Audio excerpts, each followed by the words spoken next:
Assertion है dimensions of energy and volume are different. Reason है कि energy can not be divided by volume. अब इधर इससे रिलेटेड 4 ऑप्शन दिए गए हैं, तो ये ऑप्शन हम लोग देखते हैं कि कौन सा करेक्ट है। तो डायमेंशंस ऑफ एनर्जी अगर लिखें तो डायमेंशन ऑफ एनर्जी अगर हम देखें तो ये एनर्जी का डायमेंशन फार्मूला mL²T-2 होता है, और ठीक यही डायमेंशनल फार्मूला वर्क का होता है। यही ठीक डायमेंशनल फार्मूला वर्क का होता है, और ये होता है फोर्स इनटू डिस्प्लेसमेंट के बराबर। ठीक है, डिस्प्लेसमेंट के बराबर। तो अगर मैं डायमेंशन ऑफ वॉल्यूम लिखूं तो वॉल्यूम का डायमेंशन कितना हो जाएगा, मीटर क्यूब होता है इसकी यूनिट, तो डायमेंशनल L क्यूब हो जाएगा। तो डायमेंशनल फॉर्मूला आप एनर्जी का देखो और वॉल्यूम का देखो तो दोनों डिफरेंट हैं। तो हम ये देखेंगे कि असर्शन जो हमारा है वो एकदम करेक्ट है। रीजन पर आ जाते हैं कि energy can not be divided by volume. देखो, अगर मैं एनर्जी यहाँ पर कह रहा है कि एनर्जी जो है वो वॉल्यूम से डिवाइडेड नहीं है, अगर डिवाइडेड नहीं है तो कुछ टर्म की मैं बात करूँगा, जैसे एनर्जी डेंसिटी।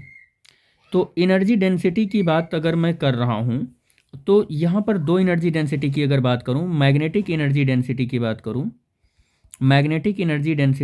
करूँ, एनर्जी डेंसिटी, तो हम U bar is equal to U upon V 1/2 और म्यू नॉट 1/2 म्यू नॉट और B²। फार्मूला ये नहीं होगा, ये होगा B² म्यू नॉट B² होगा। ठीक है, ये इसको ऐसे लिखते हैं B² अपॉन 2 म्यू नॉट या 1/2 म्यू नॉट B², ये फार्मूला लिखते हैं।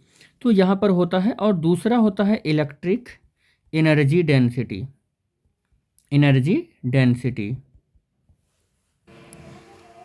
U bar is equal to U/V, और यहाँ से हो जाएगा 1/2 एप्सिलॉन नॉट, ऊपर होगा एप्सिलॉन नॉट और इनटू E²। तो ये दो हमारे पास मैग्नेटिक एनर्जी डेंसिटी और इलेक्ट्रिक एनर्जी डेंसिटी हैं। एक और मैं कहूँ मास डेंसिटी, अगर मैं मास डेंसिटी की बात करूँ तो मास डेंसिटी भी अपने पास होता है, जैसे मास अपान वॉल्यूम। ऐसे अपने पास कई सारे फ्लक्स डेंसिटी की अगर मैं बात करूँ, तो फाई अपॉन वॉल्यूम। तो अपने पास कई सारे ऐसे डेंसिटीज़ हैं जो जहाँ पर फिजिकल क्वांटिटी को हम वॉल्यूम से डिवाइड कर सकते हैं। तो energy can not be divided by जो वॉल्यूम लिखा हुआ है, मुझे लगता है कि ये गलत है, क्योंकि ऐसे अपने पास कई सारे एग्जाम्पल हैं जहाँ पर वॉल्यूम से हम उस फिजिकल क्वांटिटी को डिवाइड कर सकते हैं। हमने यहाँ पर 2 एग्जाम्पल आपको यहीं पर देकर दिखाया।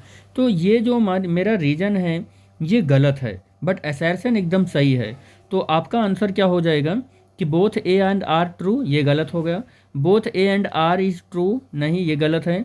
A is true but R is false, ये सही है। A is true but R is false, ये सही है आपका। ठीक है।